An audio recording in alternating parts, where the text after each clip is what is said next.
Everyone, good morning. నేను మీ రాజీ. ఈరోజు చాలా ఇంట్రెస్టింగ్ టాపిక్, అలాగే ఇంపార్టెంట్ టాపిక్. ఈ టాపిక్ నుంచి బిట్ ఇవ్వకుండా అసలు పేపరే ఉండదు, మెథడాలజీ. ఓకే, ఎడ్గార్ డేల్ అనుభవ శంకు తెలుసు కదా మీకు. ఓకే, ఇది ఏ లెసన్లో ఉందంటే మొన్న చెప్పాను కదా ఆల్రెడీ, నేను బోధనాభ్యసన సామగ్రి, teaching learning material, TLM lesson already ఒక క్లాస్ చెప్పాను. ఎవరైనా చూడకపోతే ప్లేలిస్ట్లో ఉంది, చాలా బాగా చెప్పాను, అది ఒకసారి చూడండి. తర్వాత ఈ అనుభవ శంకు గురించి ఒకసారి చూద్దాం. దీంట్లో ఒక్కొక్క దాని గురించి క్లారిటీగా ఉంది. దీని కోడింగ్తో ఎలా గుర్తుపెట్టుకోవాలో నేను చెప్తాను చూడండి. ఫస్ట్ ఎక్స్ప్లెనేషన్ ఇక్కడ ఉంది, ఇంట్రడక్షన్. ఎడ్గార్ డేల్ అనుభవ శంకువు, Edgar Dale cone of experience. ఈయన అమెరికన్ విద్యావేత్త అనమాట.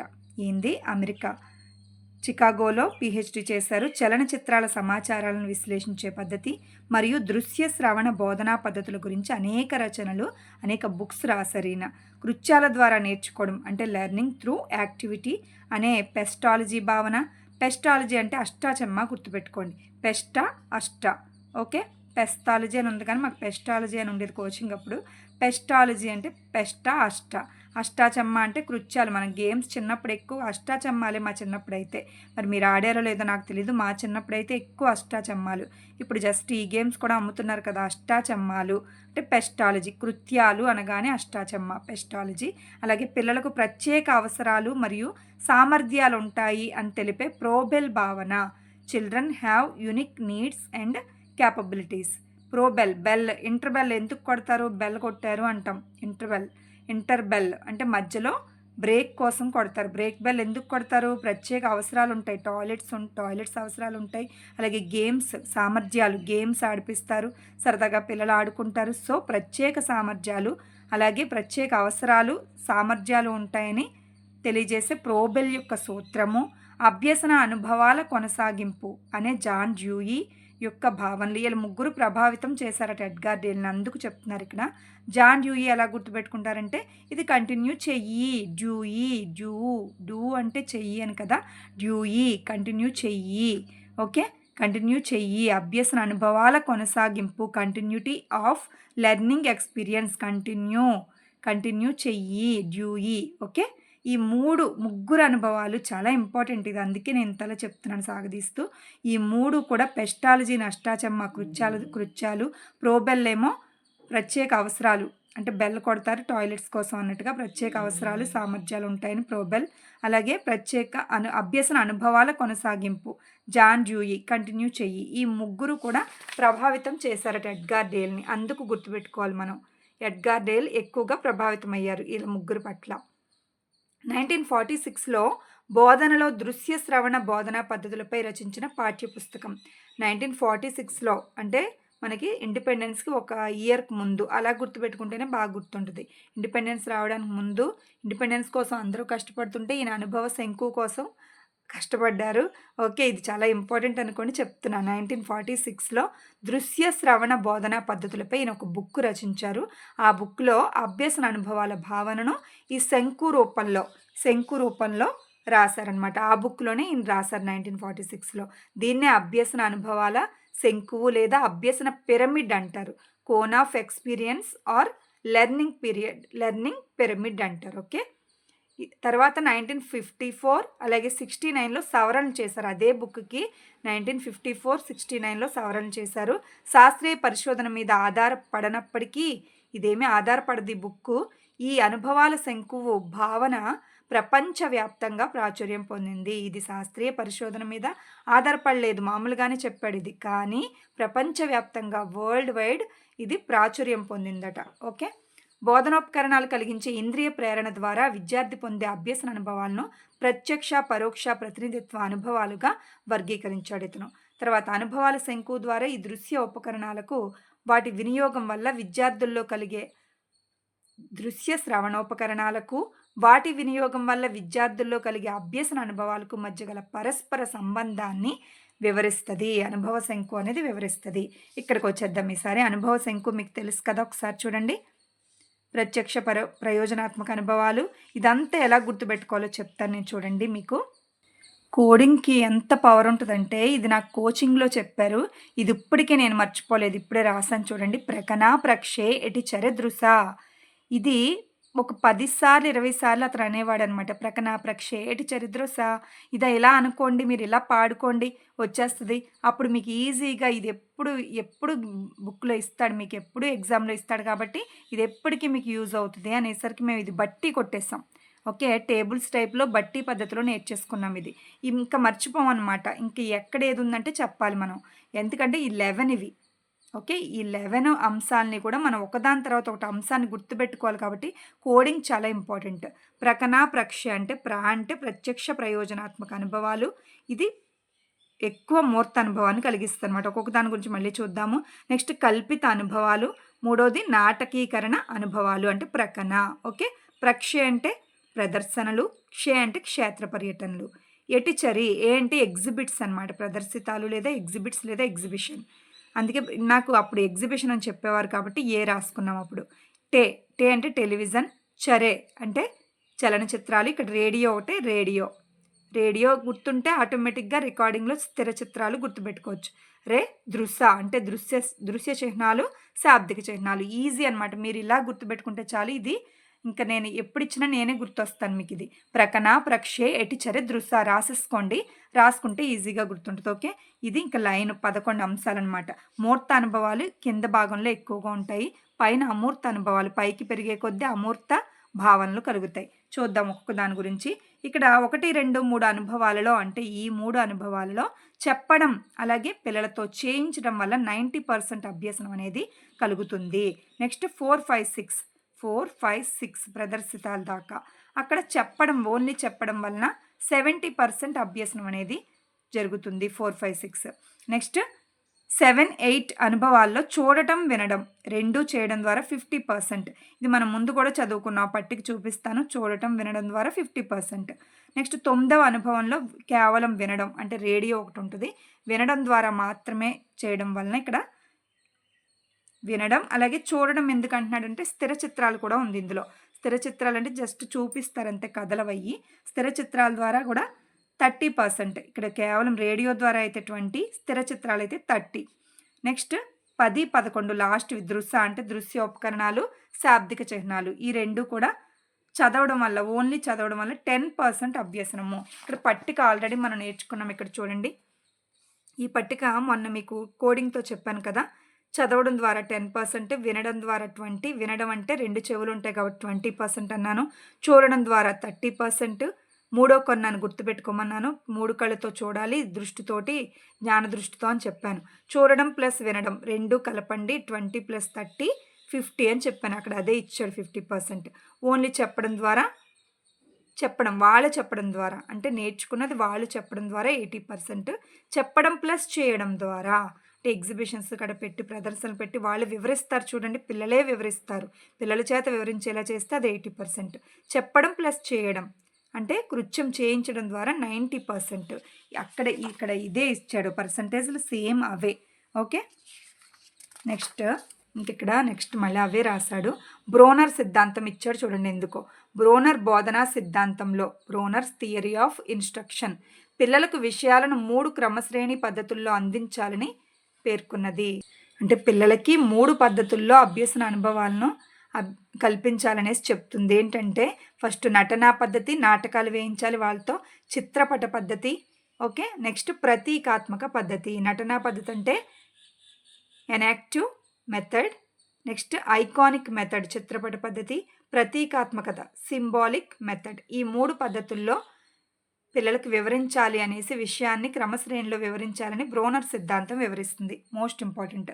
నెక్స్ట్ ఇక్కడ ఎడ్గార్ డేల్ అనుభవ శంకు పీట భాగం నుంచి పైకి వెళ్ళే కొద్దీ ప్రత్యక్ష అనుభవాల నుంచి పరోక్ష అనుభవాలకు అలాగే మూర్త భావన నుంచి అమూర్త భావనలకు అభ్యసనం జరుగుతుంది. చెప్పాను కదా ఇక్కడ ఎక్కువ మూర్త భావనలు ఉంటాయి. వాళ్ళే చేయడం ద్వారా పిల్లలే చేయడం ద్వారా ఎక్కువ మూర్త భావనలు అలాగే ప్రత్యక్ష అనుభవాలు కలుగుతాయి. పైకి వెళ్ళే కొద్దీ పరోక్ష అనుభవాలు పెరుగుతాయి. తర్వాత అమూర్త భావనలు మూర్త నుంచి అమూర్తకి వెళ్ళిపోతాయి. ఓకే. అదొక బిట్ గుర్తుపెట్టుకుంటే ఇప్పుడు ఒక్కొక్క దాని గురించి చూద్దాం. ప్రత్యక్ష ప్రయోజనాత్మక అనుభవాలు డైరెక్ట్ ప్రపోజివ్ ఎక్స్పీరియన్సెస్ అంటే గాఢమైన అమూర్త భావాలను కలిగజేస్తుంది. ఇది అత్యంత ప్రభావాన్ని చూపించి అధిక ప్రయోజనాలను చేకూరుస్తుంది. పీఠ భాగంలో ఉండే ప్రత్యక్ష అనుభవాలు అనేది అధిక ప్రయోజనాలను చేకూరుస్తుంది. అంటే వాళ్ళతోటే చేయిస్తాం కృత్యాలు. ఓకే. శంకు పీట భాగంలో ఉంటుంది ఇది. చూడగలిగిన, చేత పట్టగలిగిన, రుచి చూడగలిగిన, స్పృశించదగిన, అనుభూతికి లోనవ్వగల మరియు వాసన చూడగలిగినటువంటి ప్రయోజనాత్మక అనుభవానికి ప్రాతినిధ్యం ఇది వహిస్తది. అంటే చూడండి ఇంగ్లీష్‌లో బావుంటది. According to Dale, the bottom of the cone represented purposeful experience that is seen, handled, tasted, touched, felt అంటే ఫీల్ అనుభవాత్మక, ఫెల్ట్ అండ్ స్మెల్డ్ ఇవన్నీ కలిగించగల అనుభవాలు ప్రత్యక్ష అనుభవాలు. నెక్స్ట్ ఎగ్జాంపుల్ చాలా ఇంపార్టెంట్. పట్టుపురుగుల పరిశ్రమలో తీసుకెళ్ళి పిల్లల్ని పట్టు దారాల తయారీని అంతటిని పరిశీలించేలాగా చేయడము, అలాగే బయోగ్యాస్ తయారీ దగ్గరికి తీసుకెళ్ళడం. వాళ్ళని తయారు చేయమంటే వాళ్ళు తయారు చేయలేరు కదా, ఇక్కడికి తీసుకెళ్ళి చూపించడము, వాళ్ళతో వివరించేలా చేయడం. ఓకే. ప్రాజెక్ట్ లాగా రాయమండం, ఇదంతా కూడా ప్రత్యక్ష అనుభవాల్లోకి వస్తుంది. నెక్స్ట్ కల్పిత లేదా సవరించబడిన అనుభవాలు, కాంట్రైవ్డ్ ఎక్స్పీరియన్స్ అంటే వాస్తవ వస్తువును పోలిన వివిధ రకాల వస్తువులు పిల్లలతోటే చేయిస్తారు. ఇక్కడ మోస్ట్ ఇంపార్టెంట్, పిల్లలతోటే నమూనాలను అంటే వాటికి మారుగా తయారు చేయిస్తారనమాట. ఓకే. విషయాలను సులువుగా అర్థం చేసుకోవడానికి అనుభవాలు, పరిమాణం, క్లిష్టత అంటే అది కష్టతరమైనవి అనుకోండి. ఇంకా తెచ్చి చూపించరు. ఇప్పుడు టైగర్ ఉంది, టైగర్ని తెచ్చి చూపిస్తారా? చూపించలేరు కదా. లైన్ ఉంది, చూపించలేరు కదా. వాళ్ళతో తయారు చేయించాలి, బొమ్మలు తయారు చేయించాలి. అలాగా నమూనాలన్నమాట. అంటే వాటిని పోలిన వస్తువుల్ని పిల్లలతోటి తయారు చేయించడాన్ని కల్పిత అనుభవాలు, కాంట్రైవ్డ్ ఎక్స్పీరియన్సెస్ అంటాం. ఓకే. ఇక్కడ విద్యార్థుల సౌలభ్యం కోసం సవరించబడినవి, అలాగా సవరించారు పిల్లల కోసం. బోధనోపకరణాల తయారీ మరియు సేకరణలో విద్యార్థులు ప్రత్యక్షంగా పాల్గొంటారు. ఎగ్జాంపుల్ జలచక్రం నమూనా, భద్రపరచబడిన జంతు వృక్ష నమూనాలు, ప్లాంట్స్ని కట్ చేసి చిన్న చిన్నవి హెర్బేరియం లాగా తయారు చేయమండం, ఇవన్నీ వాళ్ళతోటే తయారు చేయిస్తారు. ఓకే. అది కల్పిత అనుభవాలు. నెక్స్ట్ నాటకీకరణ అనుభవాలు, డ్రమటైజ్డ్ ఎక్స్పీరియన్సెస్ అంటే నాటకాలు వేయిస్తారనమాట. కొన్ని అంశాలను ఇచ్చి పిల్లల్ని గ్రూప్ కింద చేసి ఆ అంశం మీద డైలాగ్స్ రాసి నాటకం వేయిస్తారు. పర్యావరణ అంశాలు, పోషకాహార లోపాలు వంటి ఆరోగ్య సమస్యలను ఉపాధ్యాయుడు ఒక నాటకంగా రూపకల్పన చేసి దాన్ని విద్యార్థులతో ప్రదర్శించేటట్లుగా చేయడం నాటకీకరణ అనుభవాలు. నిజ పరిస్థితిని ప్రతిబింబిస్తుంది. అంతే కదా, నిజ పరిస్థితిని ఇది నాటకాలు ప్రతిబింబిస్తాయి. అలాగే పిచ్చుకల జాతి అంతరించిపోవడం, ఈ ఏకపాత్రాభినయాలు, ద్విపాత్రాభినయాలు, ఇవన్నీ కూడా విటమిన్ల లోపాలు, ఇవన్నీ నాటకాల రూపంలో వేయించడం వల్ల చాలా యాంగ్జైటీ ఉంటుంది పిల్లలకి. నిజ పరిస్థితిని కల్పిస్తాయి. ప్రదర్శనలు, డెమాన్స్ట్రేషన్స్ ఇవేంటంటే ఇక్కడ చూడండి, ఉపాధ్యాయుడు ప్రదర్శన సమయంలో సంబంధిత అంశం యొక్క నిర్మాణం, లక్షణాలను, ఉపయోగాలు వివరించాలి. లైక్ ఉపాధ్యాయ ప్రదర్శన పద్ధతి. ఉపాధ్యాయుడు కష్టతరమైన ఎక్స్పెరిమెంట్స్ని ఏం చేస్తాడు, పిల్లలతో చేయించకుండా తానే చేస్తాడు, తానే చేసి చూపిస్తాడు. కిరణజన సంయోగక్రియకు సూర్యరశ్మి అవసరం ఉన్న ప్రయోగ ప్రదర్శన అంటే జాగ్రత్తగా చేయాల్సినవి. అలాగే కొన్ని వస్తువులు మాత్రమే, ఎక్కువ వస్తువులు ఉండకుండా కొన్ని స్కూల్స్లో తక్కువ ఉంటాయి కదా లిమిట్గా, అప్పుడు. అలాగే కష్టతరమైనవి, కష్టంగా ఉన్నాయి, పిల్లలు చేయలేనివి ఉపాధ్యాయుడే చేసి చూపిస్తాడు. దాన్నే మనం ఉపాధ్యాయ ప్రదర్శన పద్ధతి అంటాం. ఈ సమయంలో ఎక్కువ దాని యొక్క నిర్మాణము, లక్షణాలు, ఉపయోగాలు వివరించడం ద్వారా కొంచెం ఎఫెక్టివ్గా ఉంటుంది ప్రదర్శనలు, డెమాన్స్ట్రేషన్స్. క్షేత్ర పర్యటనలు, ఫీల్డ్ ట్రిప్స్. ఇవేంటి క్షేత్ర పర్యటన అంటే మనకు తెలుసు, అక్కడికి వెళ్ళి చూడడం. విద్యార్థులు సమాచార సేకరణ, వస్తు సేకరణ జరిపితే అనుభవాలు మొదటి స్థాయికి వస్తాయి. ఫస్ట్ కూడా అంతే కదా అనుకోవచ్చు మీరు. నాకు చదువుతుంటే అదే అనిపించింది. ఫస్ట్ మనం ఏం చదివాం, ప్రత్యక్ష ప్రయోజనాత్మక అనుభవాలు. ఇది కూడా తీసుకెళ్లే కదా చూపించారు. పట్టుపురుగుల పరిశ్రమ, అలాగే బయోగ్యాస్ తయారీ దగ్గరికి తీసుకెళ్లే కదా చూపించారు. ఇవేంటంటే క్షేత్ర పర్యటనలు. ఇది కూడా అంతే, కొంచెం వెళ్ళి చూపించడమే కదా పిల్లల్ని.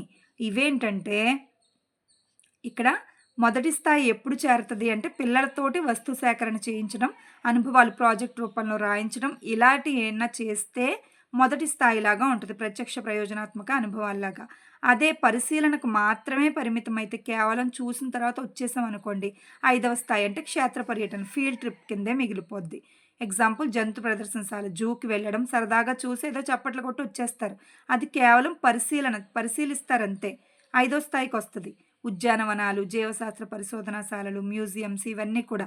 అదే వాళ్ళతోటి ప్రాజెక్ట్ చేయించడము, వివరించేలా చేయడం ఇవన్నీ చేస్తే ఫస్ట్ ప్రత్యక్ష ప్రయోజనాత్మక అనుభవాల్లోకి వస్తుంది. నెక్స్ట్ ప్రదర్శితాలు, ఎగ్జిబిట్స్. ఇదేంటంటే పిల్లలతోటే తయారు చేయించాలి నమూనాలు. కొన్ని పరికరాలను తయారు చేసి వాళ్ళతోటే ఎగ్జిబిషన్ పెట్టించాలనమాట. ఈ ప్రక్రియలో నిర్మాణాత్మక హస్తలాఘవ నైపుణ్యాలు అభివృద్ధి చెందుతాయి. అంతే కదా, చేతులతో వాళ్ళు తయారు చేస్తారు కాబట్టి హస్తలాఘవ నైపుణ్యాలు, స్కిల్స్ బయటపడతాయి. ఇది most important bit.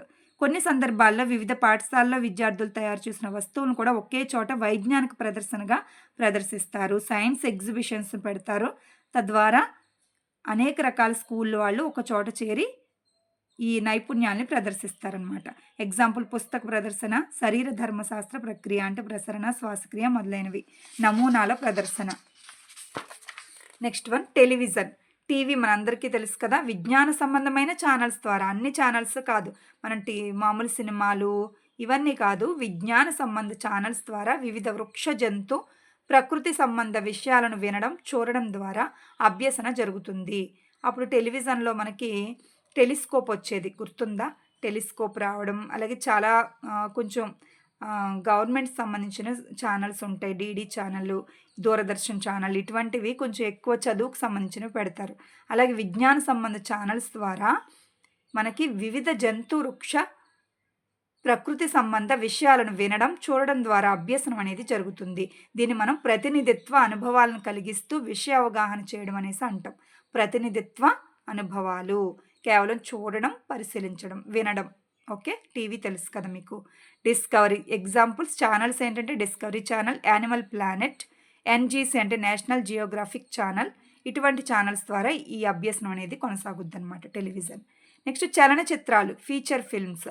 NCERT, SCERT ఈ రెండు రూపొందిస్తాయి అన్నమాట. కొన్ని పిక్చర్స్ వంటి ప్రముఖ విద్యా సంస్థలు రూపొందించిన చిత్రాలను ఈ ఉపాధ్యాయులు ప్రదర్శిస్తారు. వీటి ద్వారా ఆరోగ్య, వృక్ష, జంతు, ప్రకృతి సంబంధ విషయాలను ప్రభావవంతంగా బోధించవచ్చును.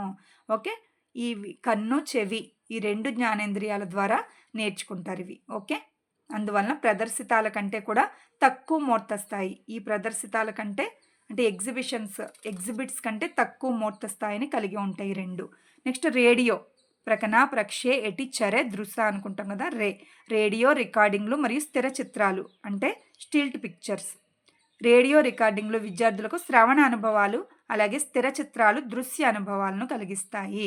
ప్రత్యక్ష అనుభూతిని, రెండు కూడా ప్రత్యక్ష అనుభూతిని ఇవ్వలేవు, ఎందుకంటే కదలికలు ఉండవు కాబట్టి. జస్ట్ అలా చూస్తారంతే వాటిని, పిక్చర్స్ చార్ట్స్ కింద.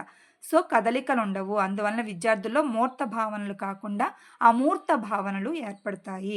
చదవడం రాని వారికి మాత్రం ఇవి ఉపయోగకరంగా ఉంటాయి. చదవడం రాని వారికి ఉపయోగకరంగా ఉంటాయి. ప్రొజెక్టర్ ద్వారా కణ నిర్మాణం చూపించడం. కణ నిర్మాణం పెద్దదిగా ప్రొజెక్టర్ పైన చేసి చూపించడం, ఆ స్లైడ్ పెట్టి ప్రొజెక్టర్ పైన చూపిస్తారు.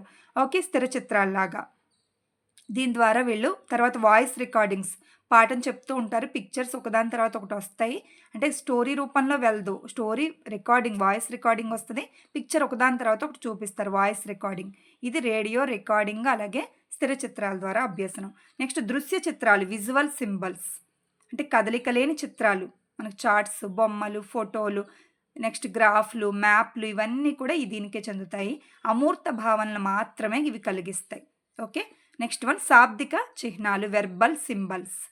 మాటలు, పదాలు, ఉపన్యాసాల ద్వారా సమాచారం అందించడం. కేవలం చార్ట్లు అవి కూడా పక్కన పెడేస్తారు. ఇంకా పుస్తకం ఒకటి, నల్లబల్ల ఒకటి, కేవలం ఇది మాత్రమే ఎక్కువ స్కూల్లో, సారీ నేను చెప్తున్నందుకు, నిజాయితీగా చెప్పాలంటే ఇది మాత్రమే కొనసాగుతుంది. కేవలం బుక్కు, నల్లబల్ల అంటే బ్లాక్ బోర్డ్. మ్యాక్సిమం ఇయర్ అంతా గడిచిపోద్ది, మధ్య మధ్యలో చార్ట్స్ అవి చూపిస్తారు కదా. ఈ రెండే మనం పాటిస్తున్నాం కాదు, కానీ పైనవన్నీ కూడా పాటిస్తే పిల్లలకి ఎఫెక్టివ్ లెర్నింగ్ అనేది కొనసాగుద్ది. మనం టీచర్స్ అయిన తర్వాత ఇది మర్చిపోకూడదు. ఈ రెండు చివరు ఉన్నాయి, అమూర్త భావనలు కలిగిస్తాయి. పుస్తకము, నల్లబల్ల, వివరించడం అంతే. ఇది అతి అమూర్త అనుభవాల స్థాయి. అతి అమూర్తలో కూడా అతి అమూర్త అనుభవాల స్థాయి. ఇదేమో ప్రత్యక్ష అయితే అత్యంత ప్రభావాన్ని చూపించే, అధిక ప్రయోజనాలు చేకూర్చే స్థాయి ప్రత్యక్ష ప్రయోజనాత్మక అనుభవాలు. కింది స్థాయి బేస్మెంట్లో, ఇది పై స్థాయిలో శాబ్దిక అనుభవాలు, అత్యంత అతి అమూర్త అనుభవాల స్థాయి. ఓకేనా, ఇక్కడితో మనకి అనుభవ శంకు కంప్లీట్ అయింది. ఇది మాత్రం రాసేసుకోండి, ప్రకన ప్రక్షే ఎటిచర దృశ. ఇంకా నేను ఎప్పుడు గుర్తొస్తాను మీకు, అది రాసుకుంటే టోటల్ 11ని వరుస క్రమంలో గుర్తుపెట్టుకోవాలి. ఈ ఒకటి పర్సంటేజ్లో ఒకటి ఇంపార్టెంట్, నేను చెప్పినట్టుగా గుర్తుపెట్టుకోండి. 2 చెవులు 20%, అలాగా మీకు పట్టిక చెప్పాను కదా, దాని ద్వారా గుర్తుపెట్టుకోండి, ఈ పట్టిక ద్వారా. ఓకే, ముందు లెసన్ ఎవరైనా చూడకపోతే ప్లేలిస్ట్లో ఉంది చూడండి. ఇంకా ఎవరైనా ఛానల్ సబ్స్క్రైబ్ చేసుకోకపోతే సబ్స్క్రైబ్ చేసుకోండి. డిఎస్సి వరకు మన ఈ జర్నీ అనేది కొనసాగుద్ది. Keep watching. Thank you so much.